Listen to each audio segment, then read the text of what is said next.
So if you ever wonder why your life doesn't improve or things don't get better in the USA, it's because of things like this. This is where the real money goes. U.S. pitches Project Sunrise plan to turn Gaza into high-tech metropolis. And to put this in context, remember the Trump people are now attacking Syria. That just started today, or just announced. And, we're attacking boats around Venezuela. And now I guess we want to funnel money into this. This was mentioned before, but I think what's going on during the holiday season, they're leaking out. It's like a 32-page PowerPoint of their plan for Gaza. It says the blueprint drafted by Jared Kushner and Steve Witkoff could have the U.S. commit to roughly 20% of some reconstruction costs over 10 years, right?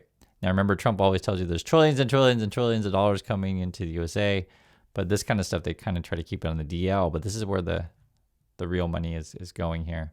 Building a new and unified Gaza, they say. And I just want to go over the details. I think this stuff's important to understand. Beachside luxury resorts, high-speed rail, AI-optimized smart grids. So I'm sure Sam Altman, OpenAI's, licking their chops. Elon Musk, right, and his XAI, they all want to get on this stuff. This is where the money is going. Everyone's going after their government contracts. Welcome to Project Sunrise, the Trump administration's pitch to foreign governments and investors to turn Gaza's rubble into a futuristic coastal destination. That's their plan. And Trump's tweeted out videos about this stuff before, that he wants to build, resorts and casinos here, etc. A team led by President Trump's son-in-law, Jared Kushner, and Middle East envoy Steve Witkoff, two top White House aides, developed a draft proposal to convert the bombed-out enclave into a gleaming metropolis in a 32 pages of PowerPoint slides. Replete with images of coastal high-rise along charts and cost tables, the plan outlines steps to take Gaza residents from tents to penthouses and from poverty to prosperity. I highly doubt that the people of Gaza will benefit this. That's my initial opinion on this stuff. And, if any other president and their family was like doing these kind of projects, it would be like a massive scandal. I don't know. In the USA, this is just, I guess, another Friday. The presentation is labeled sensitive but unclassified, and doesn't go into details about which countries or companies would fund Gaza's rebuilding, nor does it specify where the precisely 2 million displaced Palestinians would live during the reconstruction. The U.S. has shown slides to prospective donors countries, U.S. officials said, including wealthy Gulf kingdoms, Turkey and Egypt. So this thing's floating around. They're trying to get money for their grift, right? Some U.S. officials have reviewed the plan, have serious doubts about how realistic it is. They are skeptical that Hamas will agree to disarm in the first place for the plan to take effect, and even then, that the U.S. could convince wealthy nations to foot the bill to transform the dangerous post-war environment into a high-tech cityscape. And you can see some of the things on the slide here. It says core infrastructure. So you're talking about telecom, satellites, shared digital platforms, so data exchange, payments, signatures, etc., smart city services, governance. So and that's why I was saying it's and a lot of this kind of stuff that for Trump or Elon Musk, they can promise you a bunch of stuff and money just magically disappears, right? These kind of projects.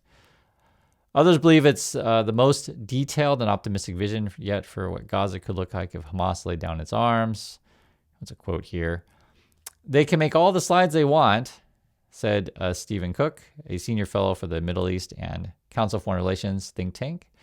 No one in Israel thinks they will move beyond the current situation. Everyone is okay with that. Nothing happens until Hamas disarms. Hamas will not disarm, so nothing will happen. So that's one comment. Here's another comment. White House spokesperson said, Trump continues to monitor Gaza and the peace plan. The Trump administration will continue to work diligently with our partners to sustain a lasting peace and lay the groundwork for peaceful and prosperous Gaza. The project, according to the draft, would cost a total of $112.1 billion over 10 years, though the U.S. would commit to being an anchor, supporting nearly $60 billion in grants and guarantees on debt. Of course, it's debt for, quote, all contemplated work streams in that time period. Gaza then could self-fund many projects over the following years of the plan, the proposal project, and eventually pay down its debt as improvements fuel local industry and the broader economy. I'm skeptical of this whole thing, and now they're talking about debt, and earlier saying the U.S. is going to be part of this. And then, you just have Trump running around sending his people to try to get some sort of deals or whatever. I mean, the whole thing's sick. I just want to make that clear. And, I don't talk about this issue all the time because it's a sensitive topic. People don't like it when you tell them what's going on. That's YouTube or whatever. But I still think people should know this stuff, to be frank. Kushner Wickoff, senior White House aide, Josh Grubenbaum, and other U.S. officials pulled the proposal together over the past 45 days. So I guess they've been working on this for a while. Officials said, adding they received input from Israeli officials. Of course they did. People in the private sector and contractors if the project gets underway. They plan to update and revise the numbers about every 2 years as it unfolds.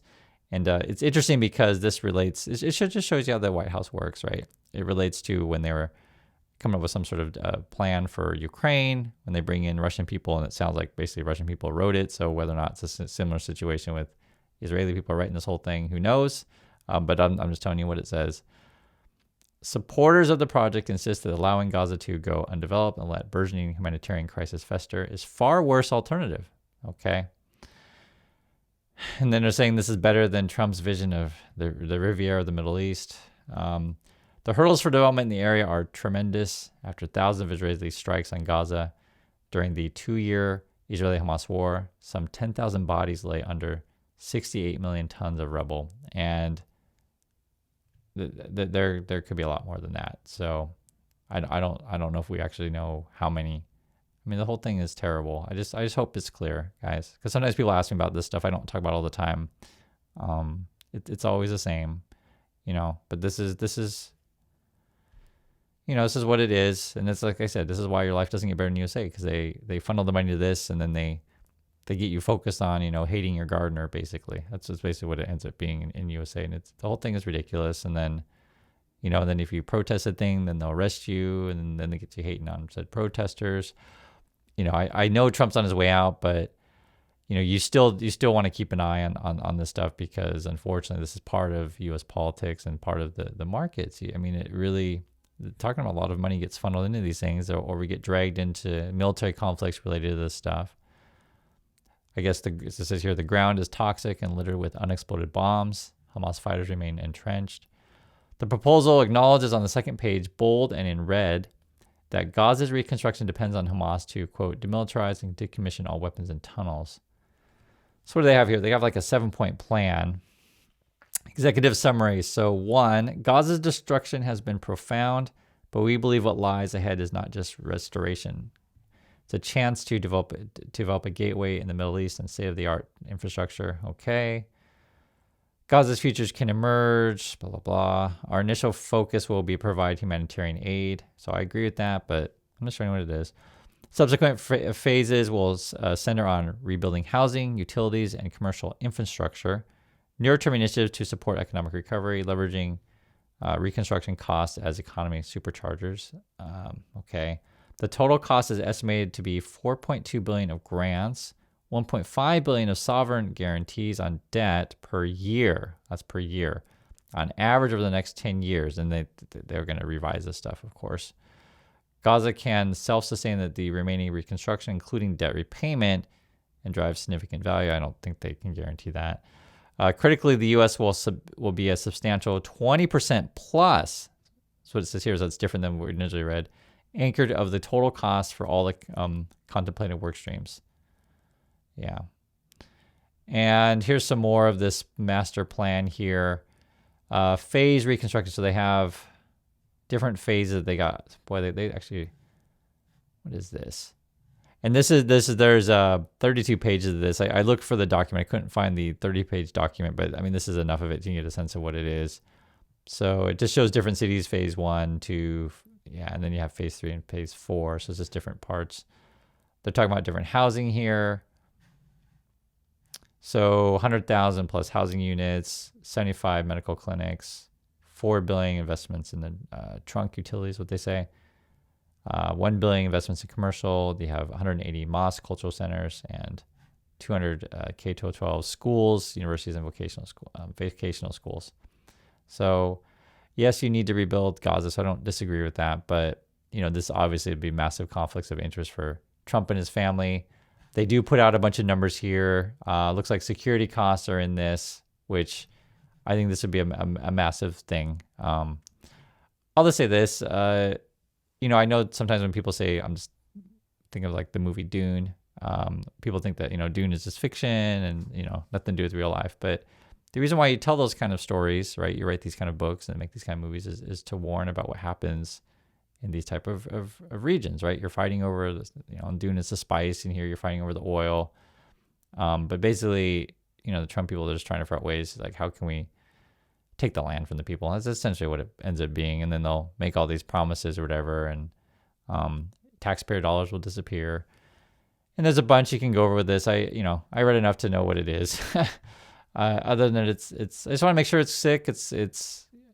They hate all these things that the Trump people does and this stuff. I don't talk about this every day, but I do care about these issues. I do care about people, and I think the whole thing is sad. I'll just leave it at that. So that's my thoughts on this. I'd like to hear yours, and I'll catch you on the next video.